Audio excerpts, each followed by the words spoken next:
골다공증이 왜 중요한지를 좀 이야기를 해보면, 골다공증, 이 단어에서 느껴지는 어떤 느낌이 있으시죠? 구멍이 숭숭숭 나 있는, 만을 다해 구멍 공자를 쓰고 있기 때문에 말 그대로 뼈에 구멍이 많이 나 있어서 촘촘하지 못하고 성긴 상태를 얘기를 합니다.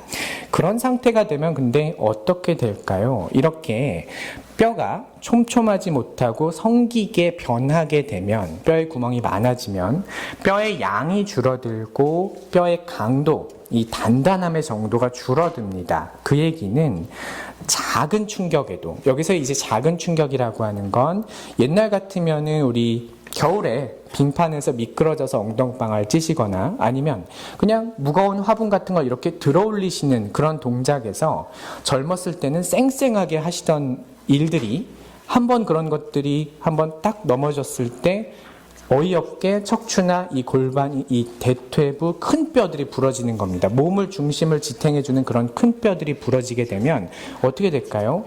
활동에 지장이 생기겠죠. 물론 입원도 하셔야 되지만 활동을 하기 어려운 상태가 되시는데, 그런 것들이 70세, 80대가 넘어갈수록 굉장히 치명적인 상태로 변할 수가 있습니다. 그렇기 때문에 부러지지 않게 예방을 미리미리 잘하는 게 너무 중요하다라는 거를 오늘 제가 반복해서 말씀을 드릴 겁니다.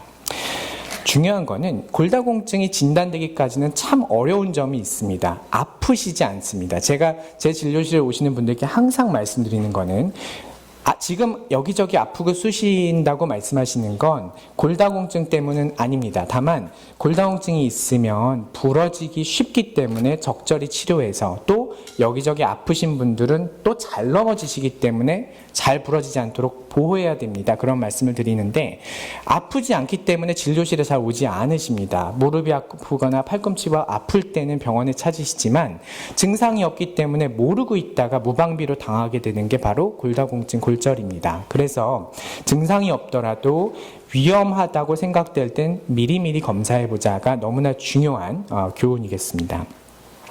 아까 말씀드렸듯이 가장 흔한 자세 두 가지는 이렇게 두 개 정도가 되겠습니다. 상상하실 수 있으시죠? 쉽게. 예를 들어 앞으로 이렇게 걸어가다가 내 왼발에 오른발이 걸려서 넘어지는 경우, 혹은 밤에 화장실을 가시는데 문턱이 거기 있는데 아이쿠 하고 넘어지시는 경우들도 많이 보죠.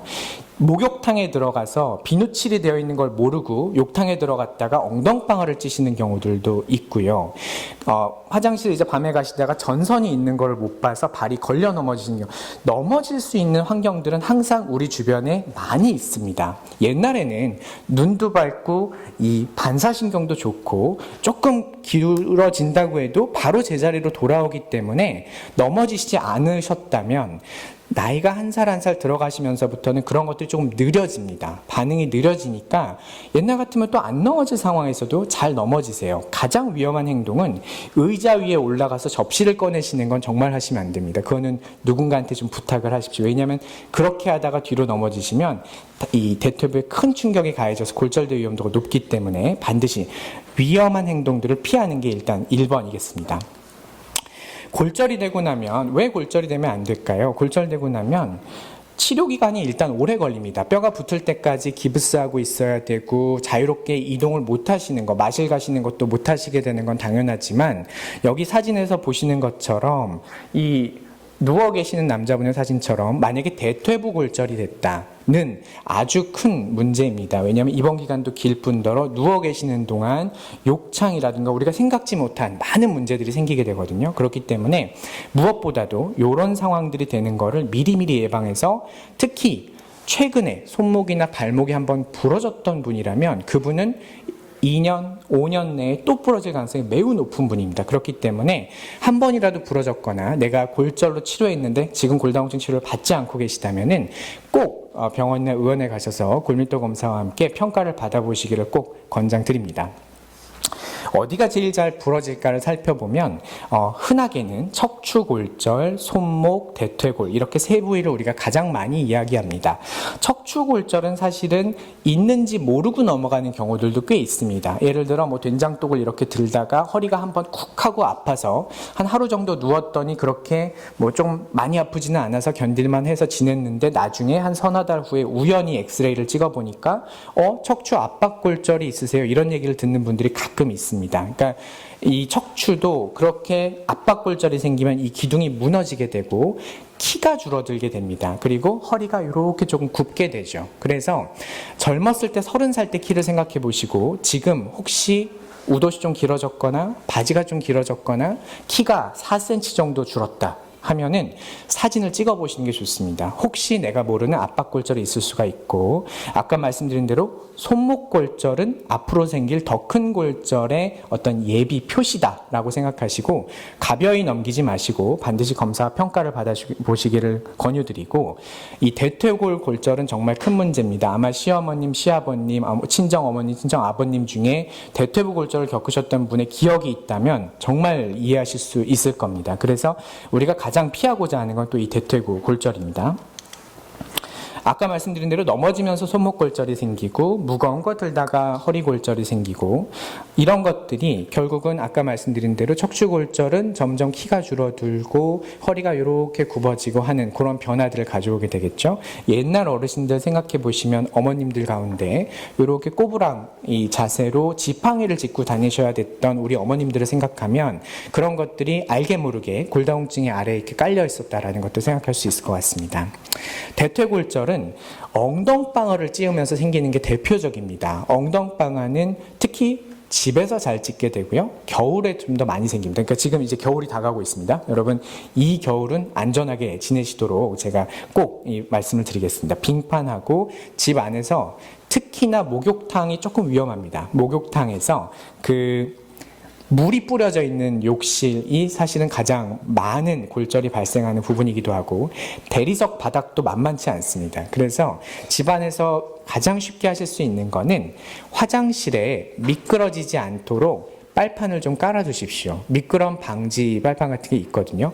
그런 아주 사소한 변화들, 그리고 침대에서 내려오시면서 발을 디디면서 가실 때 그때 이제 밤에 약을 여러 개 드시잖아요. 고혈압 약도 많이 먹고 또 전립선 약도 드시고 하면은 자리에서 일어나다가 가끔 핑 돌고 어지러운 일들이 생깁니다. 그런 게 생겼을 때 어이쿠 하고 넘어지는 그 가벼운 엉덩방아 한 번이 골절로 이어질 수 있기 때문에 반드시 침대는 너무 높지 않은 걸로 조금 야트막한 걸로 쓰시는 게 좋겠고, 밤에 주무실 때는 크게 불편치 않으시다면 미등을 살짝만 켜주십시오. 살짝 미등을 켜놓고 발밑에 뭐가 있는지를 늘 살피는 게 굉장히 중요하겠습니다.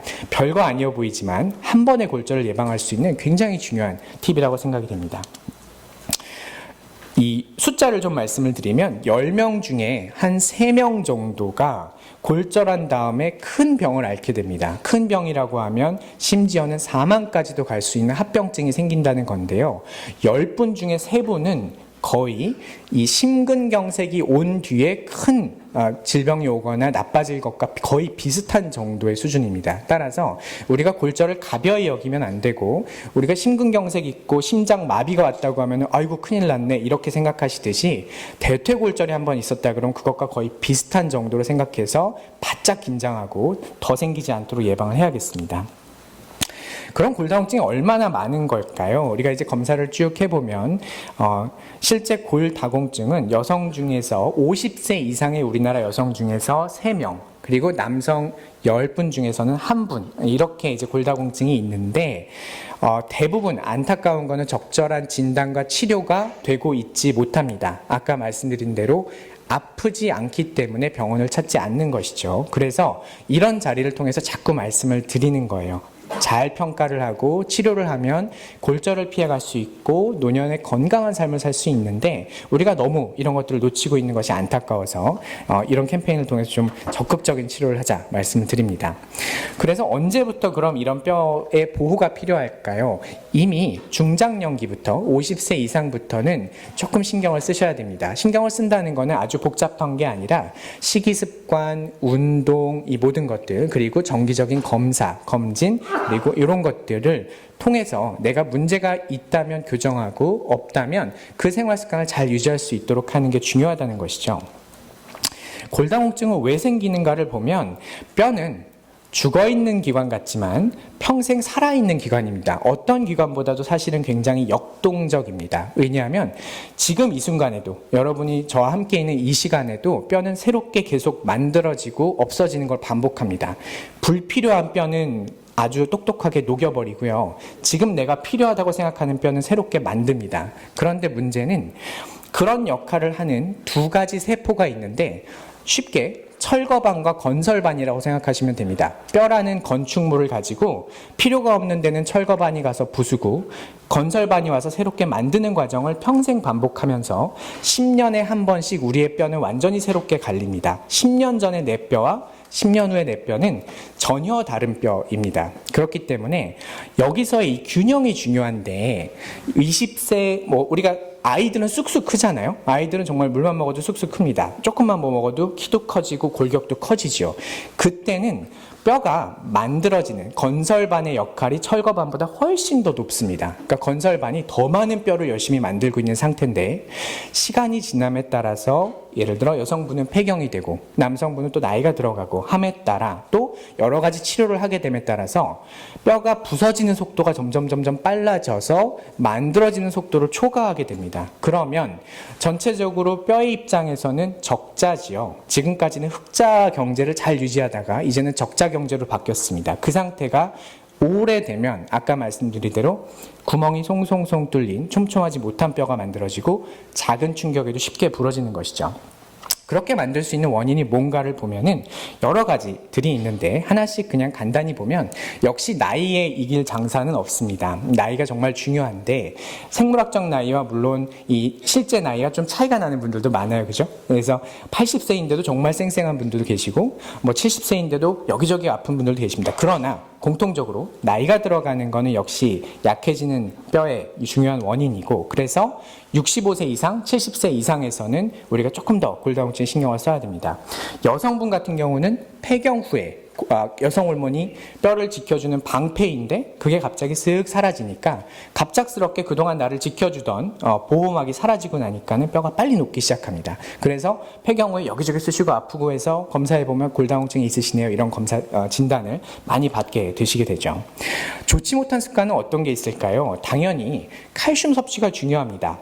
뼈를 이루는 벽돌은 칼슘인데 밖에서 원료가 들어가 주지 않으면 뼈를 새롭게 만들고 싶어도 만들 수가 없겠죠. 근데 칼슘도 잘 안 먹고 칼슘을 또 안 먹는 데다가 예를 들어 커피를 너무 좋아하셔서 하루에 3-4잔씩 드시면 그 커피의 카페인 자체도 소변으로 칼슘을 조금 빼내게 됩니다. 그래서 한두 잔 10개 드시는 건 어쩔 수 없지만 3잔 이상씩의 카페인 섭취는 조금 조심하셔야 됩니다. 라는 걸 말씀을 드리고 싶고 흡연과 과음도 역시 마찬가지입니다. 흡연과 과음도 뼈 건강에 당연히 좋지 않기 때문에 이런 생활 습관들을 50세, 60세부터 관리하는 것이 매우 중요합니다. 야외 활동이 부족한 거는 햇볕을 많이 못 받으니까 비타민 D가 부족해지죠. 많은 분들이 이제 너무 잘 아시듯이 야외 활동은 또 근력과도 관련이 있기 때문에 중요하고 앉아서 주로 사물을 보시거나 운동 부족으로 매일 집에만 누워 계신다면 뼈는 자기가 필요 없다고 생각하고 녹아버립니다. 그렇기 때문에 자꾸 자기 무게를 이 뼈에 실어주어서 걷고 활동하고 이런 것들을 줄이지 않아서 뼈에게 난 너가 필요해 이런 얘기를 해주셔야 됩니다. 그렇지 않으면 뼈는 자기가 필요 없다고 생각하고 녹아버리게 됩니다.